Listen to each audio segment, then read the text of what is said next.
नमस्कार साथियों, पॉलिटेक्निक पाठशाला में आप सभी का स्वागत है। 4th सेमेस्टर में आईसी सब्जेक्ट आपको पढ़ाया जा रहा है और आपका एग्ज़ाम डेट आ गया है। तो एग्ज़ाम डेट से पहले ही इसे कंप्लीट किया जाएगा। लास्ट चैप्टर है, ठीक है। आज या कल में कंप्लीट कर देंगे। थोड़ा तबीयत ख़राब होने की वजह से जो है क्लासेस नहीं चल पा रही थी, लेकिन ज़्यादा सिलेबस बचा नहीं है आईईसी का। वो भी आज ही हो सकता है कि हम कंप्लीट कर देंगे। सारा वीडियो जो है कल सुबह तक अपलोड हो जाएगा। तो 4th सेमेस्टर में आपको ड्राइव पढ़ाया जा रहा है, इलेक्ट्रिक ड्राइव, ठीक है। तो उसमें डीसी चॉपर के माध्यम से कैसे मोटर की स्पीड को हम कंट्रोल करेंगे, ये भी तो इलेक्ट्रिक ड्राइव हुआ। तो डीसी चॉपर के माध्यम से, पहले रेक्टिफायर के माध्यम से हम कंट्रोलिंग करते थे, अब डीसी चॉपर के माध्यम से कैसे स्पीड कंट्रोल करेंगे। अब डीसी चॉपर के माध्यम से आप सेपरेटली एक्साइटेड सीरीज मोटर और शंट मोटर की स्पीड को आप आसानी के साथ क्या कर सकते हैं, कंट्रोल कर सकते हैं, ठीक है। तो थोड़ा पहले इसके बारे में इंट्रोडक्शन वगैरह लिखते हैं, फिर उसके बाद आगे जो है देखते हैं। डीसी चॉपर क्या है, आपको पता है कि डीसी चॉपर एक ऐसी युक्ति है, यहाँ पर लिखेंगे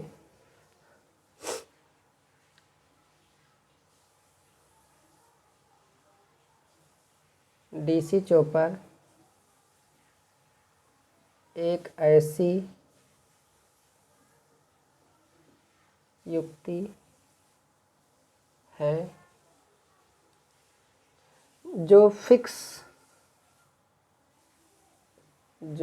फास्ट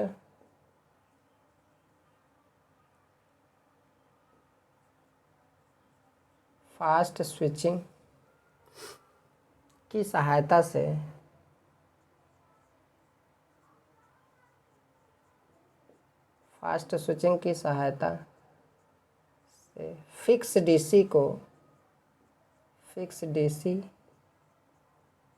को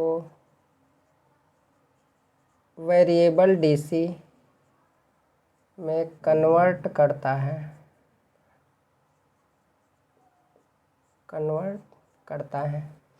हालांकि इसका डिफिनीशन तो आपको पहले ही बता दिया कि ये फिक्स डीसी, जो डीसी चॉपर होता है वो फिक्स डीसी को वेरिएबल डीसी में क्या करता है, कन्वर्ट करता है, ठीक है। और कैसे कन्वर्ट करता है, स्विचिंग प्रोसेस के माध्यम से। फास्ट स्विचिंग प्रोसेस यूज किया जाता है। कुछ समय तक ऑन रखेंगे, फिर ऑफ रखेंगे, फिर ऑन रखेंगे, फिर ऑफ रखेंगे। तो वो चीज़ आप लोग पहले ही पढ़ चुके हैं, ठीक है। अब कुछ लोग कहेंगे कि यहाँ से नहीं समझ में आ रहा है, तो इसमें समझने की कोई ज़रूरत है ही नहीं, क्योंकि जो भी मेन चीज़ें हैं ना वो आपको पहले ही पढ़ा दी गई हैं। बस यहाँ पर मोटर की स्पीड को कंट्रोल करना है, तो कुछ एक्सटर्नल सर्किट इसमें यूज कर देंगे, बाकी कुछ भी इसमें ज़्यादा जटिल चीज़ें नहीं हैं, ठीक है। तो डीसी चॉपर एक ऐसी युक्ति होती है जो फास्ट स्विचिंग की सहायता से फिक्स डीसी को वेरिएबल डीसी में कन्वर्ट किया जाता है, ठीक है। ये चीज़ आप पहले ही जानते हैं। अब डीसी मोटर की स्पीड कंट्रोल करने के लिए एक फिगर रिप्रेजेंट किया गया है, यहाँ पर लिख लीजिए। शंट मोटर की स्पीड को कंट्रोल करने के लिए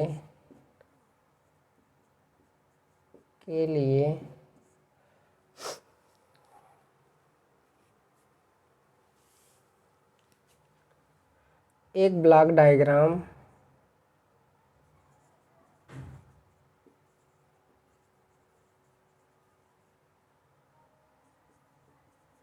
फिगर में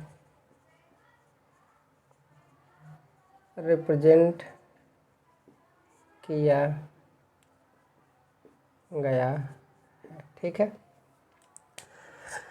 अब जैसे शंट मोटर भी आप ले सकते हैं, सीरीज मोटर, सबका फिगर मैं बनवा दूंगा। तो यहाँ पर सबसे पहले क्या है, 3 फेज रेक्टिफायर है। तो 3 फेज रेक्टिफायर क्या काम करेगा, 3 फेज एसी सप्लाई को, यहाँ पर 3 फेज एसी सप्लाई देंगे, ठीक है। 3 फेज एसी सप्लाई को डीसी में कन्वर्ट करेगा। तो डीसी में तो 2 ही पोलरिटी होती है, एक पॉजिटिव और एक नेगेटिव। तो यहाँ पर आपका पॉजिटिव और नेगेटिव मिलेगा। तो ये एलसी फिल्टर है, ये क्या है आपका, एलसी फिल्टर,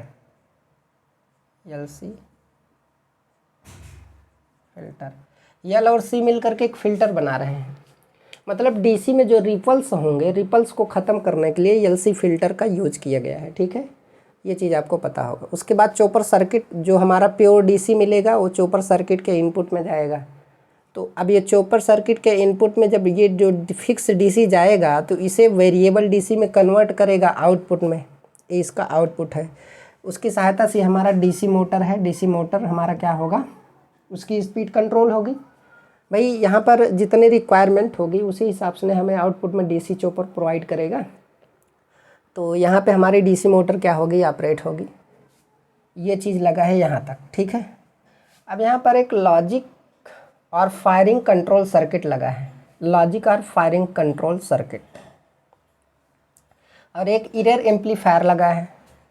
मतलब चॉपर में थायरिस्टर यूज करेंगे ना, आपको पता है कि चॉपर में क्या यूज करते हैं, थायरिस्टर यूज करते हैं। तो उसकी फायरिंग एंगल को कंट्रोल करने के लिए फायरिंग कंट्रोल सर्किट यहाँ पर लगा है, ठीक है, फायरिंग कंट्रोल सर्किट। तो फायरिंग कंट्रोल सर्किट यहाँ पर जो थायरिस्टर लगा होगा उसके गेट पर आपको ट्रिगर सर्किट, या उसके गेट से ही इसका कनेक्शन होता है एक प्रकार से अगर देखा जाए तो, क्योंकि फायरिंग कंट्रोल सर्किट है ना।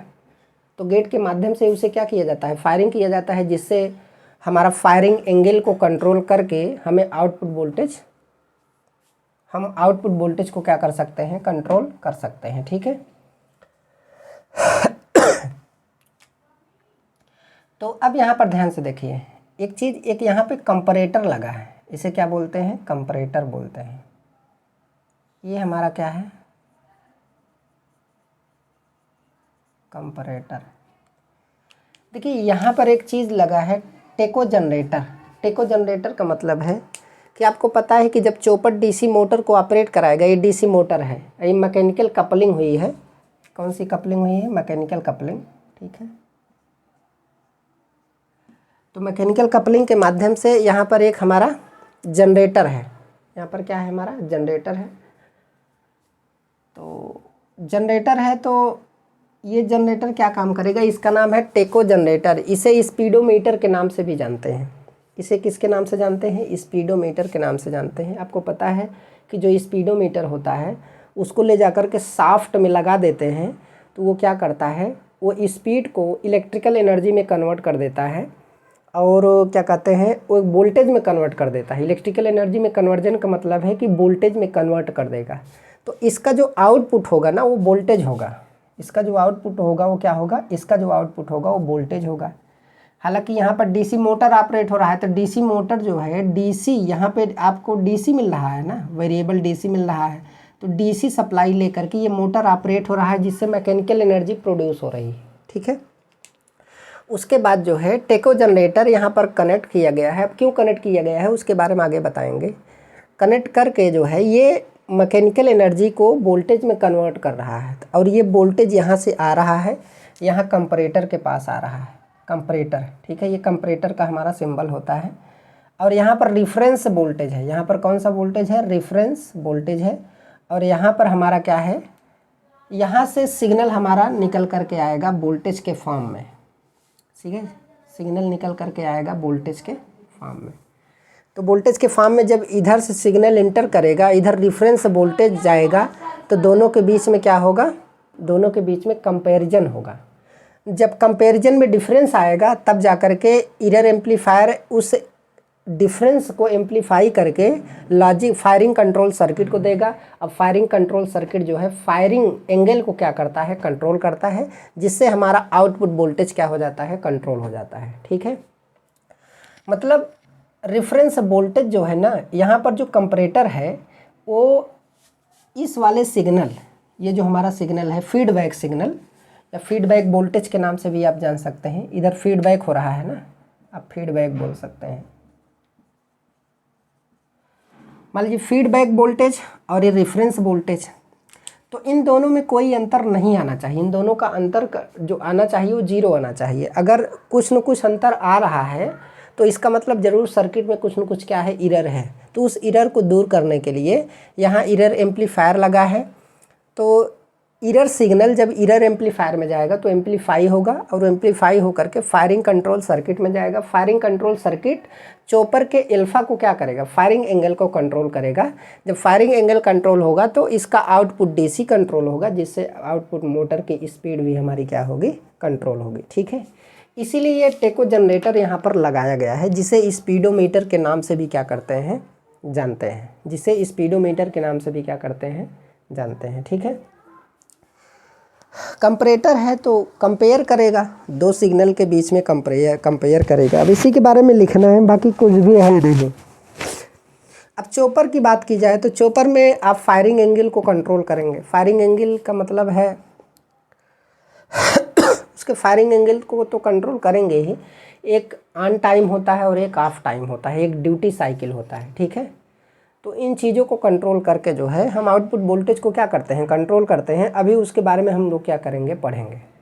तो ये चीज़ आपको समझ में आ गई होगी कि यहाँ पर 3 फेज सप्लाई देंगे तो ये डीसी में कन्वर्ट करेगा। रेक्टिफायर एलसी फिल्टर रिपल्स को ख़त्म करेगा, फिर चॉपर सर्किट को जाता है, फिर मोटर को जाता है, फिर मोटर में जाएगा, फिर टेको जनरेटर मेजरमेंट के लिए यहाँ पर लगाया गया है, जो मैकेनिकल एनर्जी को डीसी मतलब वोल्टेज में कन्वर्ट करता है।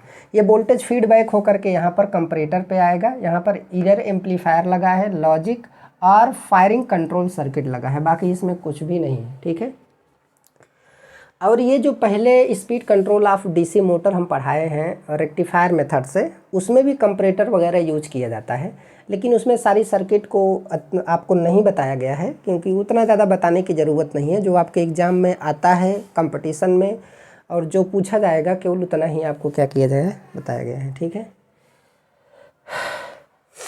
हो गया। इसको मैं मिटा दे रहा हूँ, थोड़ा तबीयत मेरा ख़राब है, इस वजह से क्लासेस ज़्यादा नहीं चल पा रहे थे, लेकिन यह है कि आज ही हो सकता है कि इसे हम ख़त्म कर दें।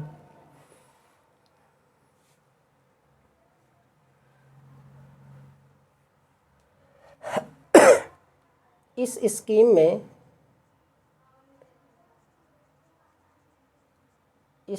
में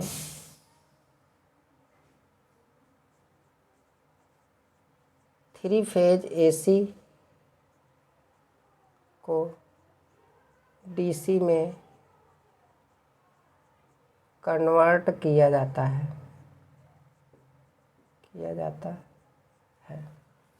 ठीक है, तथा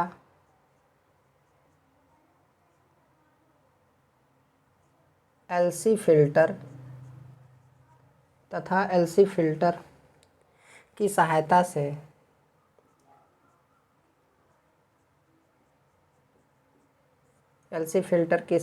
से रिपल्स को ख़त्म किया जाता है, रिपल्स को रिमूव किया जाता है।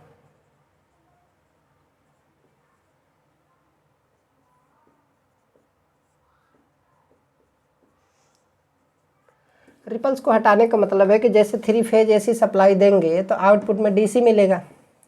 तो आउटपुट में डीसी कैसे मिलेगा, ऐसे ही ना डीसी मिलेगा, आउटपुट में ऐसे डीसी मिलेगा। तब इसमें देखिए बहुत सारे रिपल्स हैं, ये सब क्या है, रिपल्स हैं, ये भी रिपल्स हैं। ठीक है, इस रिपल्स को ख़त्म करने के लिए एलसी फिल्टर यूज किया गया है।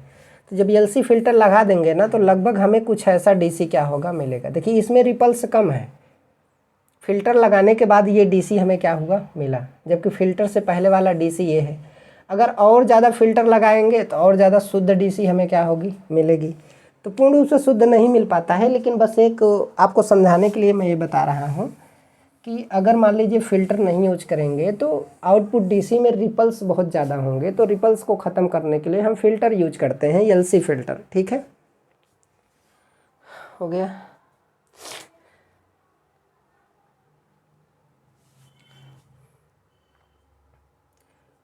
फ़िल्टर की हुई डीसी सप्लाई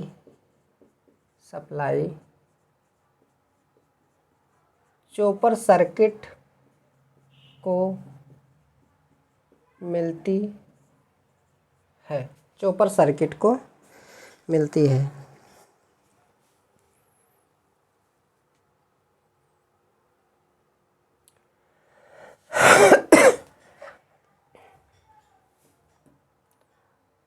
और चॉपर सर्किट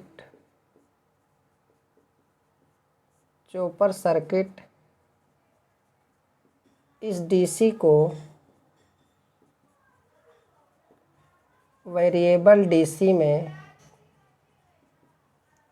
कन्वर्ट करता है।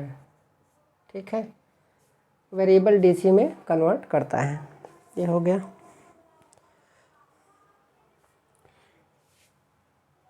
इसके अतिरिक्त या इसके अलावा, इसके अतिरिक्त एक लॉजिक सर्किट होता है। एक लॉजिक सर्किट होता है जो चॉपर में यूज किए गए, जो चॉपर में यूज किए गए थायरिस्टर की फायरिंग एंगल को डिसाइड करता है। थायरिस्टर की फायरिंग एंगल को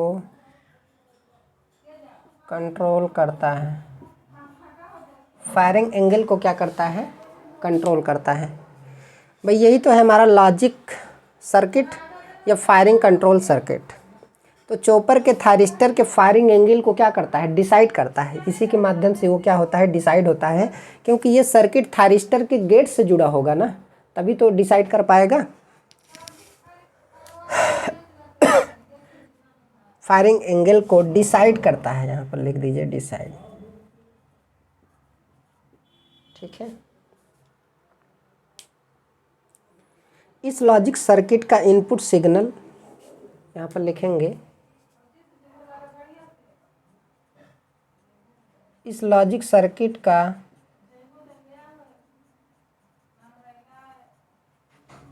इनपुट सिग्नल, इस लॉजिक सर्किट का इनपुट सिग्नल एक इरर एम्पलीफायर का यूज करके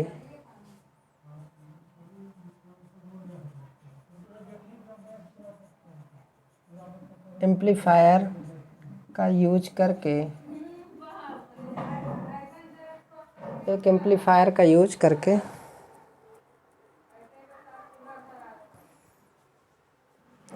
कंपैरेटर से प्राप्त किया जाता है।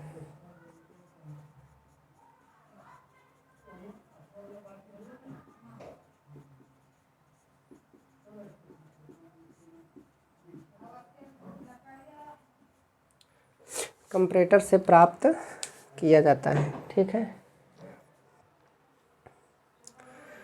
ये कंपैरेटर है हमारा। ये क्या है? कंपैरेटर है। तो इरर एम्पलीफायर जो है कंपैरेटर से सिग्नल प्राप्त करेगा और इरर एम्पलीफायर उसे एम्पलीफाई करके लॉजिक सर्किट को प्रोवाइड करता है। तो इसके अतिरिक्त लॉजिक सर्किट होता है जो चॉपर में यूज किए गए थायरिस्टर के फायरिंग एंगल को कंट्रोल करता है, डिसाइड करता है। इस लॉजिक सर्किट का इनपुट सिग्नल इरर एम्पलीफायर का यूज करके कंपैरेटर से प्राप्त किया जाता है। इनपुट सिग्नल, इसका जो इनपुट सिग्नल है इरर एम्पलीफायर का यूज करके कंपैरेटर से क्या किया जाता है? प्राप्त किया जाता है। ठीक है, तो वही चीज़ यहाँ पर क्या किया गया है? लिखा गया है। इसमें कंफ्यूज होने की ज़रूरत नहीं है। इसको मैं मिटा दे रहा हूँ।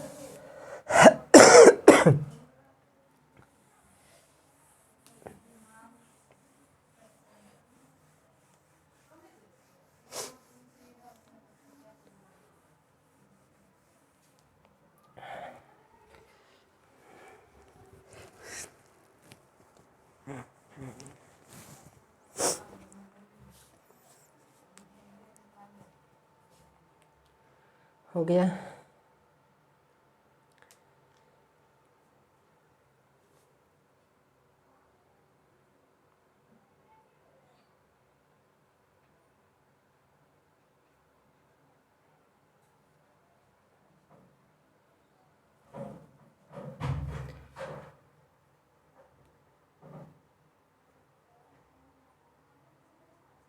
यही यूनिट थायरिस्टर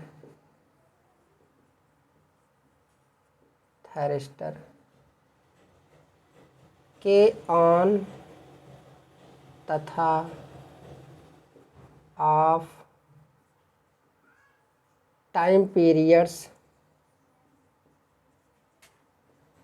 टाइम पीरियड्स को निर्धारित करता है।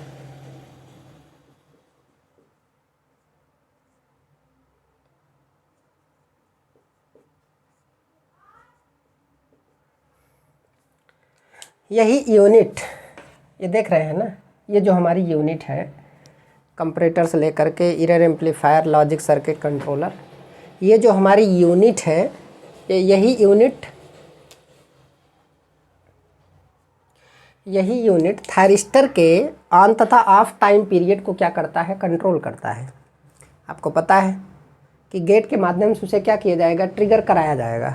तो कुछ समय तक ऑन रखेंगे, फिर कुछ समय तक ऑफ रखेंगे, तो जितने समय तक ऑफ रखेंगे ऑफ टाइम हो जाएगा, जितने समय तक ऑन रखेंगे ऑन टाइम हो जाएगा। तो उसके टाइम पीरियड को क्या किया जा सकता है, इस पूरे यूनिट के माध्यम से कंट्रोल किया जाता है। ठीक है, तो यही यूनिट थायरिस्टर के ऑन तथा ऑफ टाइम पीरियड को निर्धारित करता है। ठीक है, डीसी मोटर से प्राप्त स्पीड फीडबैक को, अगला पॉइंट, डीसी मोटर से प्राप्त स्पीड फीडबैक को एक टेको जनरेटर द्वारा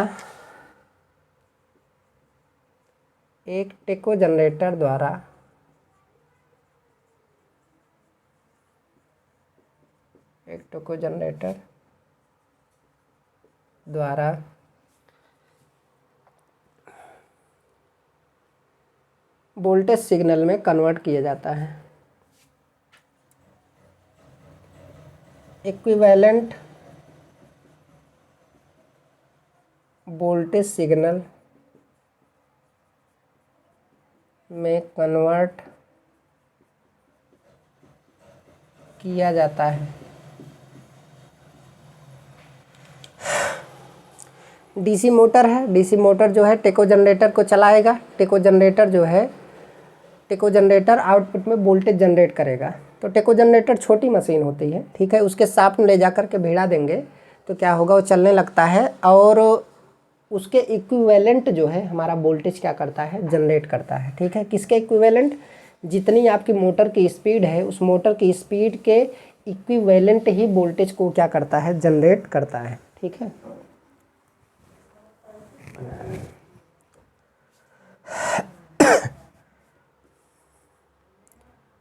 वोल्टेज सिग्नल में कन्वर्ट करता है।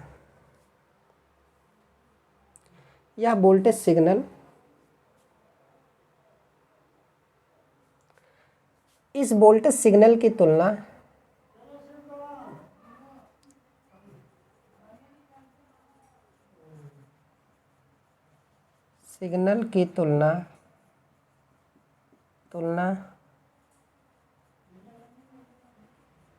रेफरेंस वोल्टेज से की जाती है। ये रेफरेंस वोल्टेज है जो इधर से प्रोवाइड किया जा रहा है और इधर से फीडबैक वोल्टेज है। ठीक है, फीडबैक वोल्टेज मतलब इस वोल्टेज सिग्नल, कौन सा वोल्टेज, जो इक्विवेलेंट वोल्टेज में कन्वर्ट किया जा रहा है। ठीक है, तो इसकी तुलना जो है रेफरेंस वोल्टेज से की जाती है। यदि इन दोनों में डिफरेंस होता है तो यहाँ पर लिखेंगे,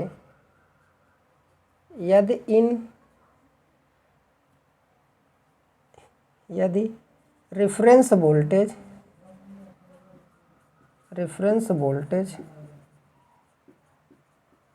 तथा feedback voltage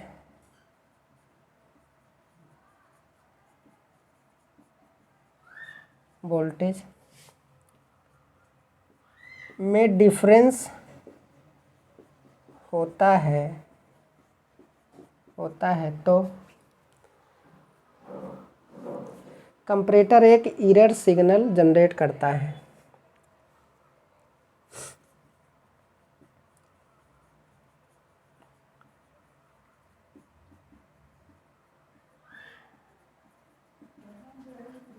error signal generate करता है। कंपैरेटर एक एरर सिग्नल जनरेट करेगा। देखिए होता क्या है, जब ये फीडबैक वोल्टेज इधर से आएगा और यहाँ पर रेफरेंस वोल्टेज है तो कंपैरेटर दोनों में कंपेयर करेगा। अब दोनों में कंपेयर करेगा तो अगर दोनों के बीच जो डिफरेंस है, अगर कुछ डिफरेंस आ रहा है तो जब डिफरेंस आएगा ना तो ये कंपैरेटर एक एरर सिग्नल जनरेट करेगा और वो एरर सिग्नल एरर एम्पलीफायर को देगा। अब यहाँ पर एरर एम्पलीफायर क्यों लगाया गया? क्योंकि एरर सिग्नल जो है ना बहुत ही उसका पावर लेवल कम होता है, तो उसके पावर लेवल को बढ़ाने के लिए एरर एम्पलीफायर का यूज़ किया जाता है। क्योंकि अब उसका पावर लेवल कम होगा तो इस फायरिंग कंट्रोल सर्किट को भी तो ऑपरेट कराने में उसके अंदर पावर होनी चाहिए ना, तो इस वजह से उसका एम्पलीफिकेशन किया जाता है। तो फीडबैक वोल्टेज जब रेफरेंस वोल्टेज में कोई डिफरेंस आएगा तो कंपैरेटर जो है एरर सिग्नल जनरेट करेगा और एरर सिग्नल एरर एम्पलीफायर को जाएगा और error amplifier firing control circuit को प्रोवाइड करेगा, जिसकी सहायता से फायरिंग एंगल हमारा कंट्रोल हो जाता है। अब फलस्वरूप चॉपर सर्किट में लगे थायरिस्टर का हमारा कौन सा फायरिंग एंगल कंट्रोल होगा? चॉपर सर्किट में लगे थायरिस्टर का फायरिंग एंगल कंट्रोल होगा और आउटपुट डीसी वोल्टेज भी हमारा कंट्रोल हो जाएगा। ठीक है, और जा कर के इसकी स्पीड मेंटेन हो जाएगी और कोई भी एरर नहीं रह जाएगा। तो बहुत स्मूथ चॉपर बहुत ही ज़्यादा यूज किया जाता है स्पीड कंट्रोल में, काफ़ी ज़्यादा स्मूथ ड्राइव होती है। एक एरर सिग्नल क्या करता है? जनरेट करता है। इसको मैं मिटा दे रहा हूँ, इतना तो आप लोग समझ गए होंगे, इसीलिए मैं फिगर बना दिया हूँ ताकि मैं आपको समझाता चलूँ।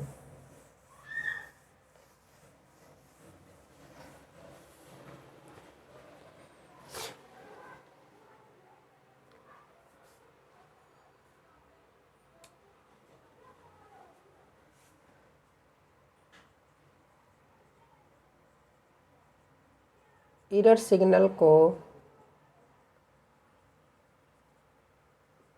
एरर एम्पलीफायर के द्वारा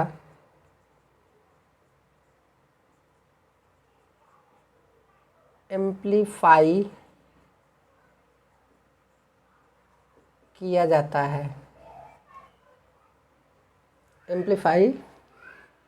है, और लॉजिक सर्किट को भेज दिया जाता है।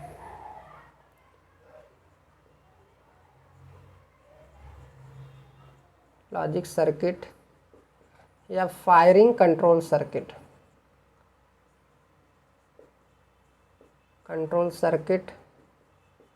को भेज दिया जाता है।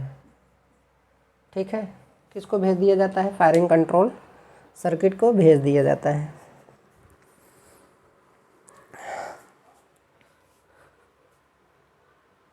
जिससे लॉजिक सर्किट चॉपर में प्रयुक्त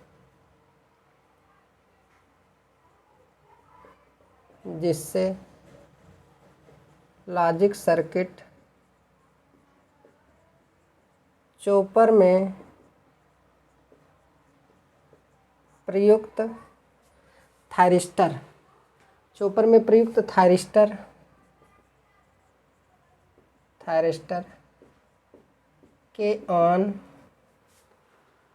तथा ऑफ टाइम पीरियड को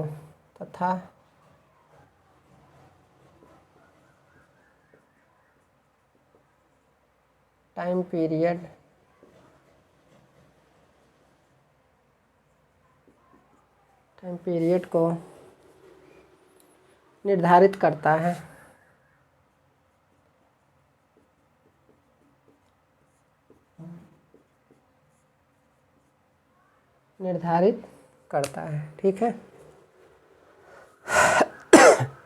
सिंपल सी बात है। फायरिंग एंगल ही इसमें लगे थायरिस्टर के ऑन और ऑफ टाइम पीरियड को क्या करेगा? कंट्रोल करेगा। ठीक है, बस वही चीज़ है।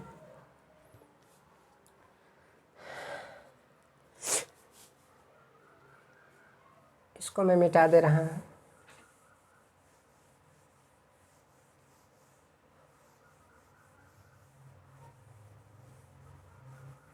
तो स्पीड कंट्रोल किसकी हो रही है? इस डीसी मोटर की ही स्पीड कंट्रोल हो रही है।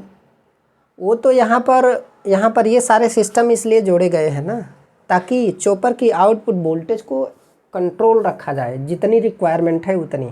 ठीक है, तो इतना जब लगाएंगे ना तभी जा कर के ऐसे हो पाएगा। हमें यहाँ पर एक टेको जनरेटर भी लगाना पड़ेगा कंटिन्यूअसली, ताकि लगातार वोल्टेज जो है कंपैरेटर से इसका कंपेयर हो सके कि कोई मतलब एरर तो नहीं डेवलप हो रहा है आउटपुट डीसी वोल्टेज में।